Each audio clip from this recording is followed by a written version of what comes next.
This is Professor Darif Seitz, Z-score. This video shows how to calculate a Z-score using Microsoft Excel. A Z-score is for a probability distribution, and it represents the number of standard deviations a particular data value is away from the mean of the data set. There are 3 blue cells where you have to enter information. The mean of the data set, mu, needs to be entered, 56 in this example. The standard deviation, sigma, 4 in this example. And then your raw data value that you're trying to find out, it's z-score. 4 is called x with a value of 62.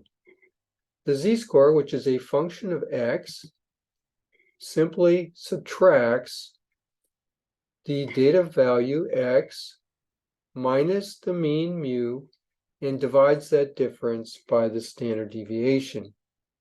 In our example, our x is 1.5 standard deviations away from the mean. The z-score can be positive, negative, 0. A positive score indicates a data value that's to the right of the mean. You can see that 62 is to the right of the mean. Let's take a value less than the mean, 56. Let's take 47. Then we get an answer of a negative 2.25 for the z-score for 47.